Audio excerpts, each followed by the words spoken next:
If you look at the temple structure, deep inside the sanctum sanctorum, all you will find is a stone. 6 to 7 feet or 9 feet, including the pedestal, etc. A whole lot of people are ridiculing why this much decoration to a stone. What's there in it? How can you worship this dumb stone as God? To all the idiots who are ridiculing idol worshipping, let's talk science, okay? What is it? It's a rock. What is rock? Rock is made up of metals and minerals. If you go to a valley and shout something, what does the rocks do? It will give you an echo.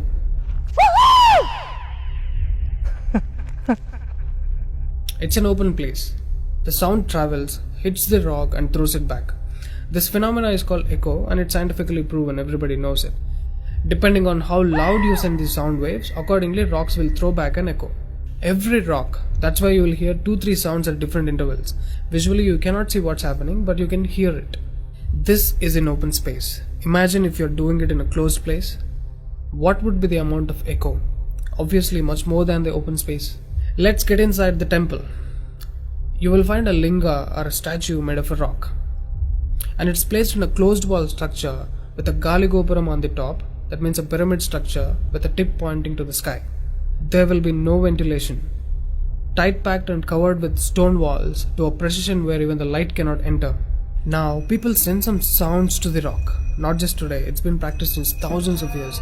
They are sending some sounds to the rock continuously, right from the morning to afternoon to evening till night, every day. We all know that sound has a form. To all the lower Q people, I'm going to show you a few experiments where particles form different patterns and forms due to various types of sounds. I saw a beautiful music video in this channel in which they show how water, fire, particles respond to the sound. It's an incredible experiment, you must watch it. It is a film to describe to you the effect of cymatic frequencies. Now, 72% of your body is water, 12% is earth, 6% is air, 4% is fire and the remaining is space. Don't you think this sound has an impact on your system? Look at how drastically the water is responding to the sound. Similarly, fire. In fact, everything in the cosmos responds to the sounds. That's why yogis of the past have always said sound is the basis of existence. Every form is a certain reverberation of sound. If you master the sound, you can play with the 5 elements.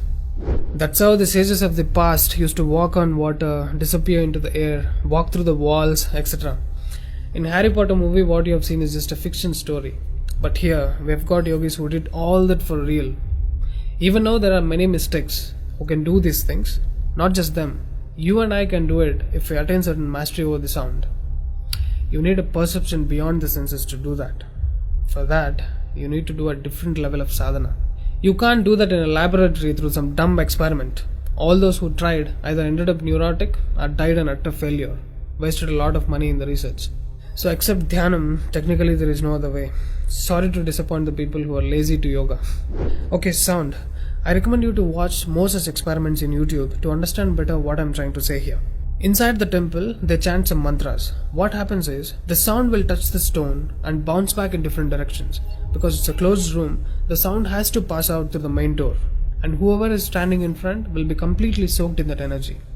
Now, what do they chant? Vishnu Sahasranamam in the morning and Lalita Sahasranamam in the night. There is Shivopasana Mantram, Lingastakam, Am Namah Shivaya, Nirvana Shatakam, etc., which will have different impacts on the human system.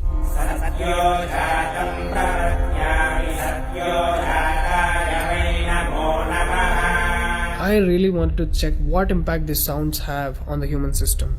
So I went to a neurosurgeon to really experiment and document the impact of these sounds on the human brain, the human system. I took my friend Rahul for the EEG test. It's called electroencephalography, where you can see the brain activity, the activity of the nervous system of a person on a computer. We played Lalita Sahasranamam to him.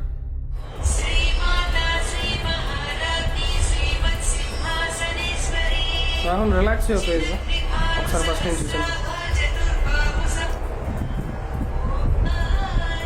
Right.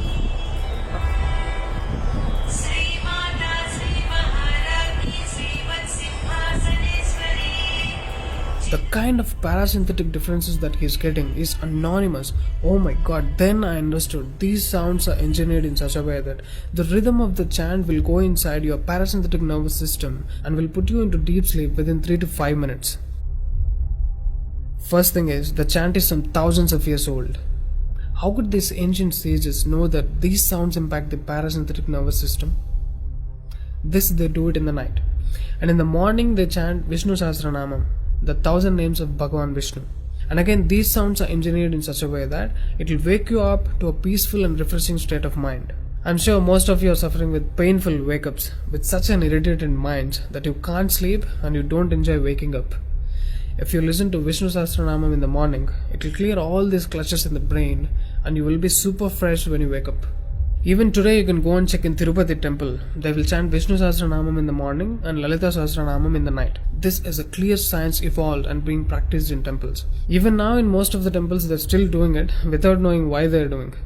I went and asked one of the priests in my hometown. He said, no, they're doing it since so many years.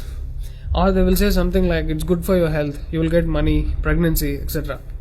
This is one more reason why temples are ending up in ruins here.